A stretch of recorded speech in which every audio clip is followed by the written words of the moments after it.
Renungan pagi pulang ke rumah oleh Ellen G. White, 30 Juni 2020. Mari kita berdoa.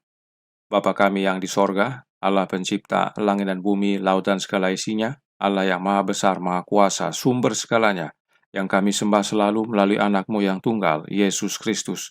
Terpujilah Yesus anak Allah yang maha tinggi, Tuhan atas hari Sabat. Pada pagi hari ini kami bersyukur boleh bangun dan berbakti dan sebagaimana membaca nasihat firman-Mu. Kiranya ini meneguhkan kami, agar kami tetap setia, pelihara dan kuduskan hari Sabat, sampai Yesus datang menjemput kami semua. Sebab kami tetap akan pelihara Sabat di dunia baru nanti. Kami serahkan hidup ini kehendak-Mu yang jadi, ampunkan kami akan dosa dan salah, karena kami berdoa hanya melalui anak-Mu yang tunggal, Yesus Kristus, yang adalah Tuhan dan Juru Selamat kami. Amin. Renungan hari ini akan dibacakan oleh Ibu Noven Tambalean. Silakan, Ibu Noven. Baik, terima kasih. Selamat pagi. Renungan kita pada pagi hari ini, Selasa 30 Juni 2020, berjudul Hukum Allah dan Hari Sabat dibuktikan kebenarannya. Ayat tema, siapakah yang tidak takut ya Tuhan dan yang tidak memuliakan nama-Mu? Sebab Engkau saja yang kudus. Wahyu 15 ayat 4. Sementara kata-kata dorongan kudus ini naik kepada Allah, maka awan-awan pun menyisi dan langit yang berbintang pun kelihatan, tak terkatakan kemuliaannya yang sangat berbeda dengan langit hitam ganas di sebelah menyebelahnya. Kemuliaan kota surgawi itu terpancar dari pintu-pintu gerbang yang terbuka sedikit. Kemudian tampak di langit suatu tangan yang memegang dua loh batu yang digabung bersama. Nabi itu berkata, langit memberitahukan keadilannya, sebab Allah sendirilah hakim. Mazmur 50 ayat 6. Hukum yang kudus itu kebenaran Allah yang diumumkan dari Gunung Sinai di tengah-tengah guntur dan nyala api sebagai penuntun hidup sekarang dinyatakan kepada manusia sebagai ukuran untuk penghakiman. Tangan itu membuka loh-loh batu itu, dan di sana tampaklah perintah-perintah 10 hukum itu yang dituliskan seolah-olah dengan pena api. Kata-katanya begitu jelas, sehingga semua orang bisa membacanya. Ingatan pun dibangkitkan, kegelapan ketahyulan, dan bidat dihapuskan dari setiap pikiran. Dan sabda Allah yang 10 yang singkat, mendalam, dan berkuasa itu ditunjukkan kepada segenap penduduk dunia ini. Tidak mungkin menggambarkan ketakutan dan keputusasaan mereka yang telah menginjak-injak tuntutan hukum Allah yang kudus. Tuhan memberikan kepada mereka hukumnya, agar mereka dapat membandingkan tabiat mereka dengan hukum itu dan mengetahui kekurangan-kekurangan mereka, sementara masih ada kesempatan untuk bertobat dan mengadakan pembaruan. Tetapi agar mereka memperoleh perkenanan dunia ini, mereka mengesampingkan ajaran-ajaran hukum itu dan mengajar orang-orang lain untuk melanggarnya. Mereka memaksa umat Allah untuk menajiskan sabatnya. Sekarang mereka dipersalahkan oleh hukum yang mereka hinakan. Jelas sekali mereka lihat bahwa mereka tidak punya dalih. Mereka memilih siapa yang akan mereka layani dan sembah.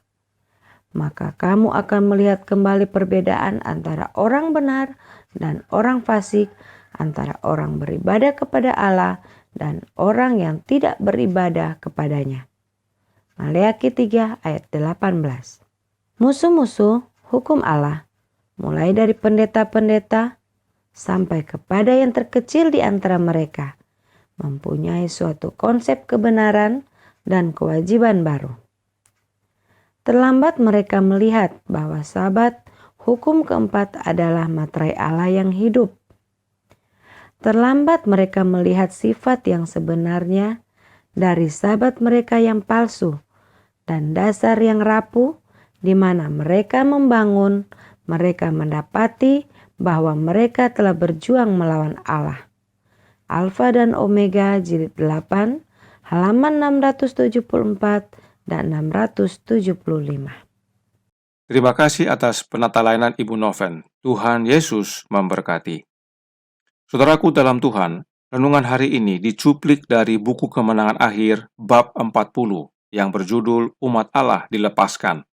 Apa maksudnya dan apa hubungannya dengan hukum Allah dan hari Sabat dipertahankan? Kemenangan Akhir halaman 670 paragraf 2 menceritakan, umat Allah yang sebagian di dalam penjara, sebagian bersembunyi di daerah-daerah terpencil di hutan-hutan dan gunung-gunung masih memohon perlindungan ilahi, sementara di markas pasukan-pasukan bersenjata yang didorong oleh malaikat-malaikat jahat sedang dipersiapkan pelaksanaan pembunuhan. Sekaranglah, pada saat yang sangat penting ini, Allah Israel akan campur tangan untuk melepaskan umatnya. Tuhan bersabda, kamu akan menyanyikan suatu nyanyian seperti pada waktu malam ketika orang menguduskan diri untuk perayaan. Dan kamu akan bersuka hati seperti pada waktu orang berjalan diiringi suling hendak naik ke gunung Tuhan, ke gunung batu Israel. Dan Tuhan akan memperdengarkan suaranya yang mulia, akan memperlihatkan tangannya yang turun menimpa dengan murka yang hebat dan nyala api yang membakar habis, dengan hujan lebat, angin ribut, dan hujan batu. Yesaya 30 ayat 29 dan 30. Akan tiba masa nanti, yaitu saat menjelang Yesus datang kedua kali. Umat Allah yang menuruti perintah Allah dan iman kepada Yesus akan mengalami aniaya serta akan dibinasakan. Dengan pekik kemenangan, ejekan, dan kutukan, rombongan orang-orang jahat hampir menyerang, menerkam mangsa mereka pada waktu tiba-tiba kegelapan yang lebih gelap dari kegelapan malam turun ke atas bumi. Umat Allah, yaitu yang setia pelihara dan kuduskan Sabat, hendak dibinasakan. Tetapi tiba-tiba kegelapan melanda. Singkat cerita, Kemenangan Akhir halaman 675 paragraf 2 melanjutkan. Suara Allah terdengar dari sorga, menyatakan hari dan jam kedatangan Yesus, dan menyampaikan perjanjian yang kekal kepada umatnya. Bagaikan bunyi guntur yang paling keras, firman-Nya menggemuruh ke seluruh dunia.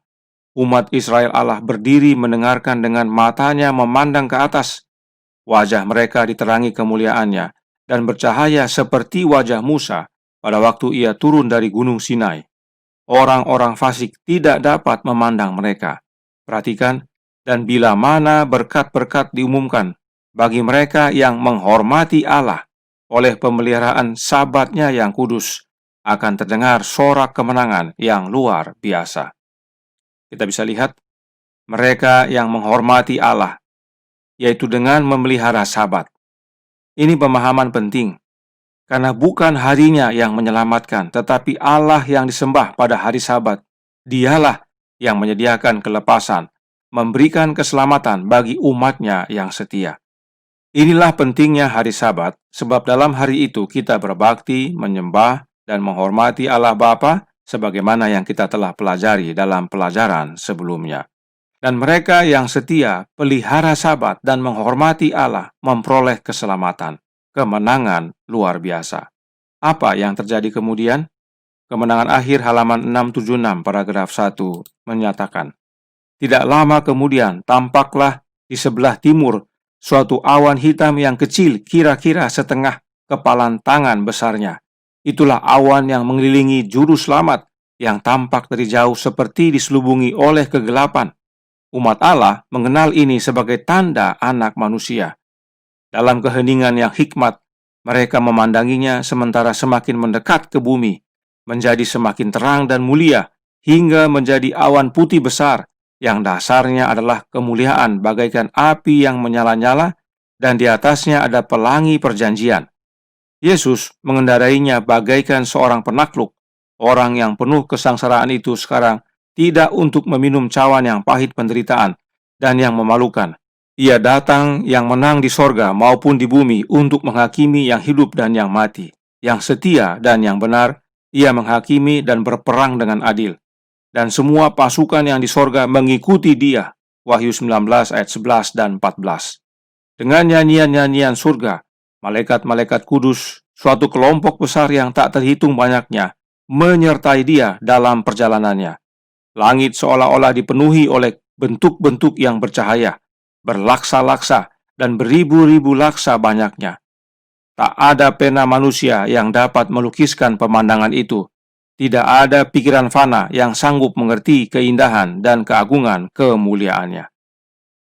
Ini adalah peristiwa Yesus datang kedua kali, dan hanya yang setia kepada Allah yang benar, dengan berbakti pada hari Sabat yang benar, yang mengalami kemenangan ini. Bagaimana dengan yang tidak setia dan menolak hari Sabat? Kemenangan akhir halaman 677 paragraf 2 menyatakan, dan raja-raja di bumi, dan pembesar-pembesar serta perwira-perwira, dan orang-orang kaya serta orang-orang berkuasa, dan semua budak serta orang merdeka, bersembunyi ke dalam gua-gua dan celah-celah batu karang di gunung. Dan mereka berkata kepada gunung-gunung dan kepada batu-batu karang itu, runtuhlah menimpa kami, dan sembunyikanlah kami terhadap Dia yang duduk di atas tahta, dan terhadap murka anak domba itu. Sebab sudah tiba hari besar murka mereka, dan siapakah yang dapat bertahan? Wahyu 6 ayat 15-17. Inilah yang terjadi pada saat Yesus datang kedua kali, dan sekaligus bukti bahwa hukum Allah dan Sabat hari ketujuh dipertahankan. Sebab mereka inilah orang-orang yang memaksa umat Allah untuk menajiskan Sabat Tuhan. Mereka ini akhirnya binasa. Jadi, meski umat Allah yang setia ini ditindas dan dianiaya karena setia kepada Allah, dengan setia pelihara hari Sabat, akhirnya menerima kelepasan. Kondisi berbalik, umat Allah menang, dan mereka yang menajiskan Sabat, yaitu musuh hukum Allah, menerima hukuman. Kembali, bahwa bukan hari yang terutama, tetapi siapa yang disembah pada hari itu. Siapakah Allah yang disembah pada hari Sabat? Masih dalam buku dan pasal yang sama kita baca Kemenangan Akhir halaman 681 paragraf 2 yang menceritakan, di atas kepala orang-orang yang menang, Yesus dengan tangan kanannya sendiri meletakkan mahkota kemuliaan. Ada mahkota bagi setiap orang yang bertuliskan nama baru, Wahyu 2 ayat 17 masing-masing, dan tulisan yang berbunyi kekudusan bagi Tuhan. Kepada setiap tangan diberikan daun palem kemenangan dan kecapi yang bercahaya. Kemudian pada waktu pemimpin malaikat memainkan lagu, setiap tangan memetik tali kecapi dengan mahirnya, menghasilkan musik yang bersuara lembut merdu, kegembiraan yang tidak terkatakan, menggetarkan setiap hati dan setiap suara diangkat dalam pujian syukur bagi Dia yang mengasihi kita dan yang telah melepaskan kita dari dosa kita oleh darah-Nya, dan yang telah membuat kita menjadi suatu kerajaan, menjadi imam-imam bagi Allah Bapa-Nya. Bagi Dialah kemuliaan dan kuasa selama-lamanya. Amin. Wahyu 1 ayat 5 dan 6. Roh nubuat dengan jelas menyatakan bahwa Allah yang dimaksudkan adalah Bapa-Nya Yesus. Allah Bapalah yang pekabaran malaikat pertama kabarkan dalam Wahyu 14 ayat 6 dan 7. Yang berkata, takutlah akan Allah, yaitu Allah Bapa. Muliakanlah Allah, yaitu Allah Bapa. Sebab telah tiba saat penghakimannya, yaitu penghakiman Allah Bapa. Dan karenanya sembahlah Dia, yaitu Allah Bapa. Sebab Dialah yang telah menjadikan langit dan bumi dan laut dan segala isinya serta semua mata air. Bagaimana caranya? Oleh Anak-Nya. Jadi, saudaraku dalam Tuhan, yang selamat bukan sekedar pelihara Sabat dan dijamin selamat. Oh tidak. Mohon maaf, karena banyak umat Allah yang merasa demikian. Kalau sudah terima Sabat, dijamin selamat. Memang ada hubungan Sabat dengan keselamatan. Tetapi Sabat bukan jaminan keselamatan.